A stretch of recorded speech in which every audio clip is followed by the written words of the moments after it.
సంవత్సరాల తరబడి ఎన్ని మందులు వాడినా మీ మోకాల నొప్పులు తగ్గట్లేదా? ప్రాణ పెయిన్ క్లినిక్ లో అత్యాధునిక చికిత్స.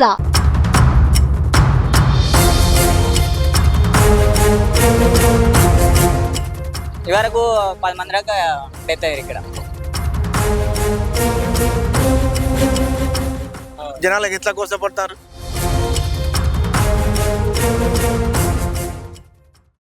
నమస్తే, welcome to Suman TV Karimnagar. నేను మీ అనిల్.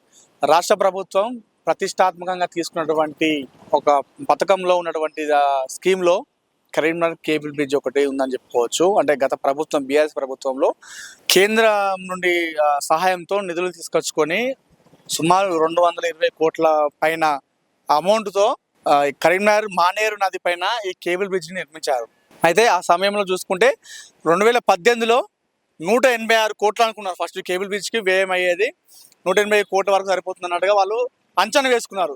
దాని తర్వాత చేసిన సమయంలో కొన్ని స్వల్ప మార్పుల వల్ల దానివల్ల మొత్తం దీన్ని 224 కోట్ల వరకు దీనికి అయినట్టుగా తెలిసింది. దీని ఓపెనింగ్ అంటే 2023 జూన్ 21 తేదీన దీన్ని అంగరంగ వైభవంగా కేబుల్ బ్రిడ్జ్ను కరీంనగర్లో ఓపెన్ చేయడం జరిగింది. అంటే దేశంలోనే తొలి డైనమిక్ లైటింగ్ కలిగినటువంటి కేబుల్ బ్రిడ్జ్గా కరీంనగర్ కేబుల్ బ్రిడ్జ్కి ఒక పేరు కూడా ఉంది. దాని తర్వాత రాష్ట్రంలో దుర్గం చెరువు తర్వాత రెండవ కేబుల్ బ్రిడ్జ్ కూడా మన కరీంనగర్ కేబుల్ బ్రిడ్జ్ కూడా ఆ పేరు మన దీనికి ఉన్నది. జూన్ 21 తేదీన అప్పటి మంత్రి ఐటీ మంత్రి కేటీఆర్ చేతుల మీదుగా అంగరంగ వైభవంగా దీన్ని చాలా ఘనంగా దీన్ని ప్రారంభించినప్పుడు కూడా అన్ని రాష్ట్రాలు అంటే మన రాష్ట్రంలో ఉన్నటువంటి అన్ని జిల్లాలు పక్క రాష్ట్రం వారు కూడా కరీంనగర్ పైన దృష్టి పడింది. అంటే కరీంనగర్ అంతా డెవలప్ అయిందా, కరీంనగర్ అంతా అభివృద్ధి చెందిందా, కేబుల్ బ్రిడ్జ్ కట్టేంత స్థాయికి వెళ్ళింది అన్నట్టుగా చాలా వరకు కూడా చర్చలు జరిగినాయి. ఇదంతా అందరూ తెలుసు కదా. ఇందులో ఏముంది, కేబుల్ బ్రిడ్జ్ ఎప్పుడో జరిగింది, దీనికి ఎన్ని కోట్ల ఖర్చు అనే విషయం చిన్న పిల్లల్ని అడిగినా చెప్తాడు. ఇందులో ఏముంది మీరు కొత్త అనుకోవచ్చు. అక్కడికే వస్తున్నా. సో 224 కోట్లతోనే నిర్మించినటువంటి cable bridge, Karimnagar cable bridge దేశంలోనే మొదటి డైనమిక్ లైటింగ్ కలిగిన కేబుల్ బ్రిడ్జ్. అలాగే రాష్ట్రంలో దుర్గం చెరువు తర్వాత రెండవ కేబుల్ బ్రిడ్జ్ మన కరీంనగర్ కేబుల్ బ్రిడ్జ్. ప్రస్తుత పరిస్థితి చూసుకుంటే ఇది.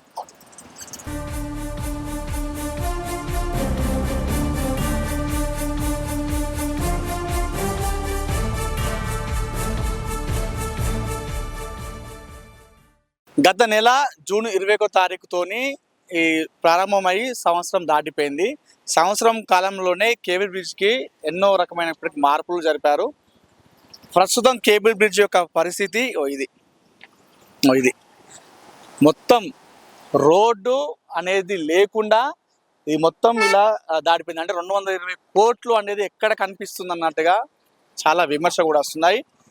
ప్రస్తుతం కరీంనగర్ కేబుల్ బ్రిడ్జ్ అనేది ప్రమాదాలకు నిలయంగా మారింది. అంటే ఈ కేబుల్ బ్రిడ్జ్ ప్రధానంగా నిర్మించడానికి ముఖ్య కారణం ఏంటంటే కరీంనగర్ నుండి హైదరాబాద్ అలాగే వరంగల్కి వెళ్ళే మార్గంలో అల్గనూర్ బ్రిడ్జ్ పైన చాలా ట్రాఫిక్ ఇబ్బంది జరుగుతున్నాయి. సో అటు హైదరాబాద్ ఒకటే రూటు, అలాగే వరంగల్కి ఒకే రూట్ కావడంతో ట్రాఫిక్ ఇబ్బంది ఉండడంతో దీన్ని కరీంనగర్ బైపాస్ ప్రాంతం నుండి డైరెక్ట్ వరంగల్కి వెళ్ళే రూట్లో అంటే సదాశివపల్లి మానకొండూరు కాన్స్టిట్యున్సీ ఉన్నటువంటి సదాశివపల్లికి అంటే వరంగల్ రూట్కి దగ్గర అయ్యేలా at the same time traffic check పడేలా ఉద్దేశంతో దీన్ని నిర్మించారు.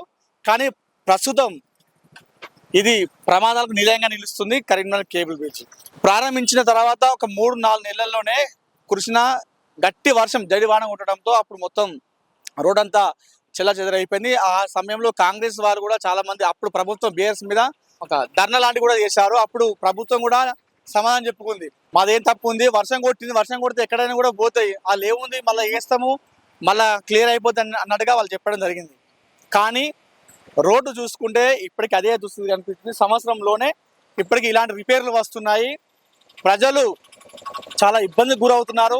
వారు ఏదైతే గమ్యానికి చేరుకునే విషయంలో చాలా దగ్గర అవుతున్నటువంటి వరంగల్ రోడ్డు ప్రాంతం ప్రమాదాలకు నిలయంగా మారి వాళ్ళు చాలా మంది కూడా బిక్కుమంటూ ఈ రూట్లో వెళ్తున్న పరిస్థితి కూడా నెలకొన్నది. ఇప్పటికి చాలా ప్రమాదాలు నెలకొన్నాయి. ఈ బ్రిడ్జ్ పైన ఏర్పడినటువంటి ఈ బ్రిడ్జ్ మీద ఏర్పడినటువంటి ఈ రోడ్ల వల్ల మీరు చూసుకోవచ్చు ట్రాఫిక్ కూడా చాలా అంతరాయం కలుగుతుంది, ట్రాఫిక్ జామ్ అవుతుంది. చాలా మంది కూడా తమ ఆవేదన వ్యక్తం చేస్తున్నారు. కేబుల్ బ్రిడ్జ్ స్థాపించి మాకు ఏమి ప్రయోజనం కలిగింది, దీనివల్ల ప్రమాదాలు జరుగుతున్నాయి.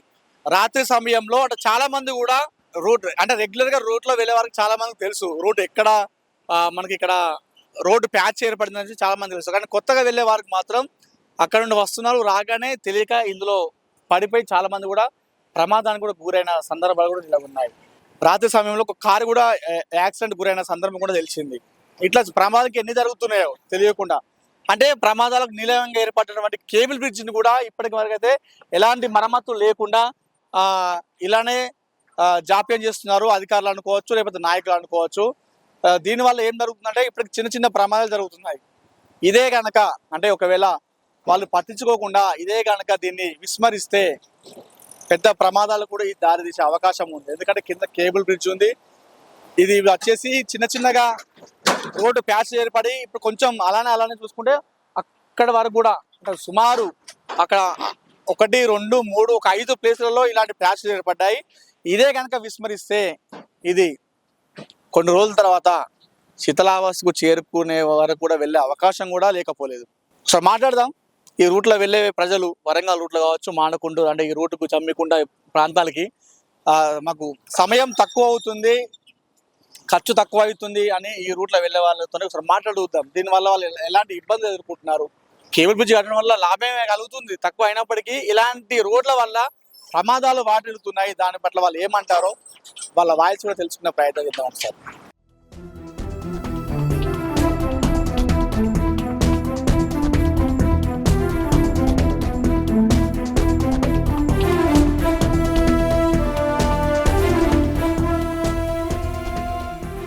ఈ చూడండి పక్కన ఒక కాల్వ మాదిరిలాగా మొత్తం రోడ్ అంతా ప్యాచ్ అయిపోయింది. దీనివల్ల మీకు లైవ్ లో చూపిస్తాను చూడండి. ఒక లారీ వస్తుంది వెనకాల, ఆ లారీ వస్తుంది మీకు చూపిస్తాను చూడండి. అంటే బైపాస్ ప్రాంతం కావడంతో లారీలన్నీ కూడా వెళ్ళే లారీలన్నీ హెవీ వెహికల్స్ మొత్తం దీని నుండి వెళ్తాయి. ఈ లారీ చూడండి,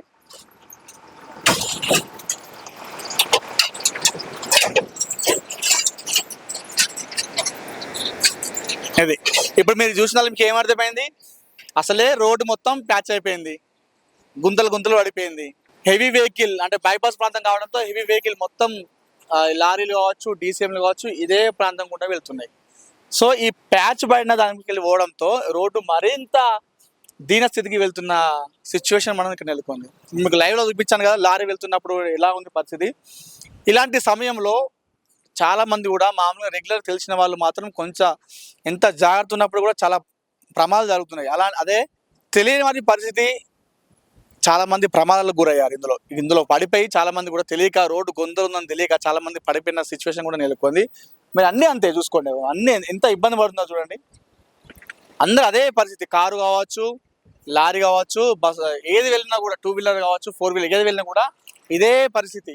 రోడ్డు తక్కువైనప్పటికీ కూడా ఈ రోడ్డు వల్ల చాలా ఇబ్బందులు పడుతున్నాం అన్నట్టుగా వాళ్ళు అదే ఇబ్బంది పడుతున్నారు అందరూ.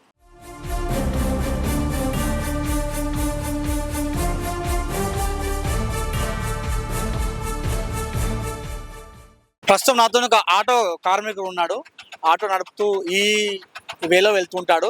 సరే అడుగుదాం భయ్యను ఎట్లా ఉంది ఇక్కడ అన్న. మీ పేరు? నజీర్. ఓకే, ఆటో ఎప్పుడు నడుపుతున్నారు? 3 సంవత్సరాలు అవుతుంది. ఎటు వెళ్తున్నారు? రోడ్డు మానకొండూరు రోజు ఇదే రూట్లో వెళ్తారు? ఇదే రోడ్లో. ఎట్లుందన్న ఈ సమస్య? ఇప్పుడు ఏర్పడి 1 ఇయర్ అవుతుంది కదా, ఎన్నిసార్లు సమస్య వచ్చింది, ఎట్లా ఉంది మీ ఇబ్బంది? బాగా రోజు వచ్చింది, బాగా సమస్య అవుతుంది. మొత్తం ఆటో మొత్తం ఖరాబ్ అవుతుంది. రాత్రి పూట ఎవ్వరు రారు, ఇబ్బంది అవుతుంది బాగా. ఇంకా టైర్లు పంక్చర్ అవుతుంది, రాత్రి పూట ఇబ్బంది బాగా అవుతుంది. ఆటో డ్యామేజ్ అవుతుంది, యాక్సిడెంట్లు అవుతున్నాయి అప్పుడప్పుడు వేరే వాళ్ళకి. ఐస్లాండ్ అవుతుంది, సాయంత్రం పూట ఘోరంగా అవుతుంది, ఆటో మొత్తం ఖరాబ్ అవుతుంది. రాత్రి పూట ఐస్లాండ్ బాగా అవుతుంది. మరి ఏం కోరుకుంటారు మీరు ఫైనల్? ఈ రోడ్ మంచిగా చేయాలి, మనుషులు ఇబ్బంది పడద్దు సాయంత్రం పూట. ఎందుకంటే ఇది ఊకే చేపిస్తున్నారు, పోతుంది రోడ్ అంతే. వాళ్ళ ఇష్టం, ఇప్పుడు ఏం చెప్తారో వాళ్ళకి.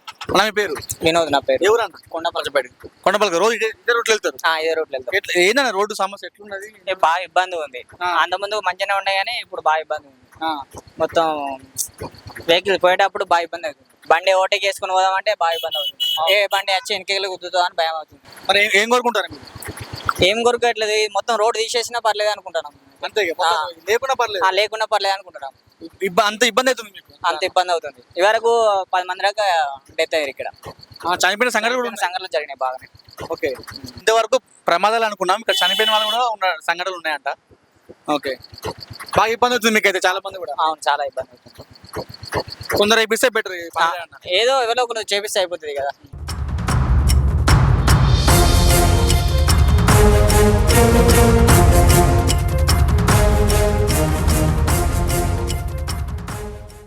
సార్ మీ పేరు సార్?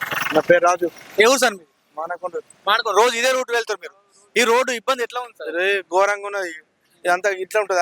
కనీసం ఒక 1 ఇయర్ కూడా ఆగలేదు. పిలిచి ఇట్లా క్వాలిటీ లేకుండా చేస్తారు. ఆయన పని చేస్తే చెప్పు. కానీ అందుకే చెత్త గవర్నమెంట్ అనే పబ్లిక్ మంచి ట్రీట్మెంట్ ఇచ్చారు. ఓకే, టీఆర్ఎస్ కు. మరి ఇప్పుడు ప్రమాదాలు బాగా జరుగుతున్నాయి ఈ రోడ్డు వల్ల, మీరు ఏం కోరుకుంటారు? బాగా చేయాలని తవ్వి ఇడిచిపెట్టి పేరు కనీసం మంచిగా కనీసం మంచి చేస్తే ప్రమాదాలు జరగకుండా ఉంటాయి కదా. అట్లా ఎక్కడ తవ్వి ఎక్కడెక్కడ వదిలిపెట్టిపోయి జనాలకు ఎట్లా కోసపడతారు. వేలాది మంది ఈ రూట్ లో వేలాది మంది మోటార్స్, వేలాది మంది జనాలు కూడా కోసపడుతున్నారా? దీని మీద యాక్షన్ తీసుకోవాలని చెప్పి. ఇది ఓన్లీ కరీంనగర్ నుండి వరంగల్ రూట్ లో వెళ్ళే కేబుల్ బ్రిడ్జ్ పైన ఈ రూట్ లో మాత్రం కాదు, మీకు చూపిస్తారండి. ఇది కేవలం కరీంనగర్ నుండి వరంగల్ రూట్ లో వెళ్ళే ఓన్లీ ఆ రోడ్డు మధ్యలోనే ఈ ప్రాబ్లం అనేది జరగలేదు. ఇది ఒక్క దగ్గర జరిగిందిగా ఎందుకంత నిందిస్తున్నారు అధికారులు కావచ్చు, నాయకులు కావచ్చు, మీరు అనుకోవచ్చు. ఇది వరంగల్ నుండి కరీంనగర్కి వెళ్ళే రూట్ లో కూడా ఇదే పరిస్థితి ఏర్పడింది. ఈ రోడ్డు పైన మీరు చూసుకోండి ఒకసారి విజువల్స్ లో. Same situation. ఆ రూట్ లో ఎన్ని ప్యాచ్లు పడినాయో 4-5 ప్లేసెస్ లో సేమ్ ఈ రోడ్లోనూ కూడా అదే పరిస్థితి, అదే దుస్థితి. ఈ రూట్ లో వెళ్తున్నంత సేపు ప్రయాణికులు బిక్కు బిక్కు అంటూ వెళ్తున్నటువంటి సిచ్యువేషన్ అయితే మనం చూసుకోవచ్చు ఇక్కడ.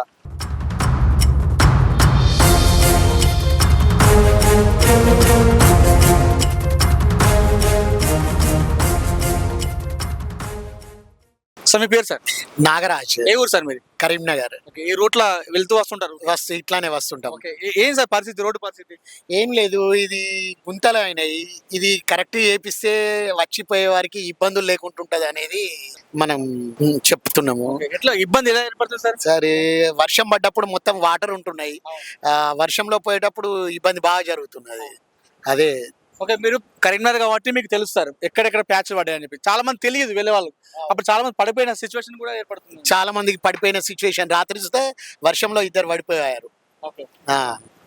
అందుకనే ఇది తొందరగా చేయిస్తే ఎవరికైనా కానీ ఇబ్బంది లేకుంటుంటది అని చెప్తున్నాను. నా మీ పేరు? సంపత్ కుమార్. ఓకే, ఏందన్నా మీరు రోడ్డు మీద వెళ్తున్నారు, చూశాను. జస్ట్ రోడ్డు ఎలా ఉంది తెలుసుకుందామని మేము ఆపని. ఏంటి పరిస్థితి, ఎట్లా ఉంది రోడ్డు? ఇది చూస్తే నాకు బయట దేశాలలో చూసిన విధంగా అనిపించింది. కానీ కొంచెం గుంతలు మాత్రం బాగా ఉన్నాయి. అక్కడ అన్నించలు వచ్చేటప్పుడు కొంచెం స్మెల్ మాత్రం బాగా వస్తుంది. ఆ స్మెల్ వల్ల కూడా కొంచెం ఎఫెక్ట్ అయ్యేటువంటి ప్రపోజల్ ఉంది. దాన్ని కూడా కొంచెం స్మెల్ రాకుండా చూడాలి అని చెప్పి అనుకుంటున్నాం. ఇటువంటి గుంతలు అనేటువంటి ఏంటంటే ఇదే చిన్నగా ఉన్నప్పుడే మనం తీసేసుకుంటే, ఎందుకనంటే గవర్నమెంట్ మనకు అందుబాటులో ఉండి చేసుకుంటే మంచిగా ఉంటుంది అని చెప్పేసి ఆలోచన. స్టేట్ గవర్నమెంటే కానీ సెంట్రల్ గవర్నమెంటే కానీ పట్టించుకుంటే ప్రమాదాలు అనేవి జరగకుంటుంటాయి ఈ వర్షాకాలాలలో. సో తొందరగా రెక్టిఫై చేసుకుంటే బాగుంటుంది. అవునండి, మంచిగా ఉంది. ఎందుకనంటే ఇది అవ్వడం వల్ల కూడా చాలా మందికి ఇబ్బంది లేకుండా ఎర్లీగా వెళ్ళే అటువంటి ప్రపోజల్ ఉన్నది కాబట్టి ఇంకా రేపు ప్రొద్దున 6 కూడా అవుతుంది వరంగల్కి. అటువంటిప్పుడు ఇది ఇంకా మనము మూవ్ కావాలి అని అంటే ఈ గడిది కానీ నైట్ టైంలో ఎటువంటి పబ్లిక్ ప్రాబ్లమ్స్ ఎటువంటి ఉండకుండా చూసుకొని అండ్ చాలా మటుకు పోలీస్ సిబ్బంది కూడా మంచి సపోర్ట్ చేస్తున్నారు ఫ్రెండ్లీగా. అండ్ అలాగే ఏంటంటే ప్రజలలో కూడా మంచి ముందుకు పోవాలని చెప్పేసి అనుకుంటున్నాం. 220 కోట్ల రూపాయలతో నిర్మించబడ్డటువంటి కరీంనగర్ కేబుల్ బ్రిడ్జ్ ప్రస్తుతం ప్రమాదాలకు నిలయంగా మారింది. ఎప్పుడు ఎక్కడ ఏ ప్రమాదం జరుగుతుందో అన్నట్టుగా ఇటు ఈ ప్రాంతం గుండా వెళ్లే ప్రయాణికులు చాలా ఇబ్బంది పడుతూ వెళ్తున్నటువంటి సిచ్యువేషన్ కూడా మనం చూసాం. ఇప్పుడే మనం మాట్లాడించాం ప్రయాణికులతోని. ప్రయాణికులు చెప్తుంది ఒకటే, ఈ రోడ్డు వల్ల మేము వెళ్ళే సమయం కావచ్చు, వెళ్ళేటువంటి మార్గం కావచ్చు, మాకు దగ్గర అయ్యే విషయం దేవుడెరుగు, ప్రాణాలు పోతున్నటువంటి పరిస్థితులు ఏర్పడుతున్నాయి. దయచేసి అధికారులు కావచ్చు, దీనికి సంబంధించిన అధికారులు కావచ్చు, నాయకులు కావచ్చు, వెంటనే స్పందించి ఈ కరీంనగర్లో నిర్మించినటువంటి కేబుల్ బ్రిడ్జిను వెంటనే మరమ్మతులు చేయకపోతే అంటే ప్రమాదం చిన్న స్థాయిలో ఉన్నప్పుడే దీన్ని మనం మెరుగుపరచుకోవాలి. దీన్ని ఇలానే విస్మరిస్తే భవిష్యత్తు ఒక పెను ప్రమాదం జరిగేంత వరకు తీసుకుపోవద్దు అన్నట్టుగా వాళ్ళు చెప్తున్నారు. దయచేసి సుమన్ టీవీ చెప్తుంది ఒకటే, దేశం మొత్తం చూసేలా కరీంనగర్లో ఈ కేబుల్ బ్రిడ్జ్ నిర్మించారు. కానీ రోడ్డు ఇక్కడికి వచ్చి చూస్తే పరిస్థితి ఇలా ఉంది. వెంటనే స్పందించి ఈ రోడ్డుని మరమ్మతులు చేసి ప్రమాదాలకు కేంద్ర బిందువుగా ఇది కావద్దని చెప్పేసి మేము కోరుతున్నాం. కెమెరా పర్సన్ చరణ్తో అనిల్, సుమన్ టీవీ, కరీంనగర్ నుండి.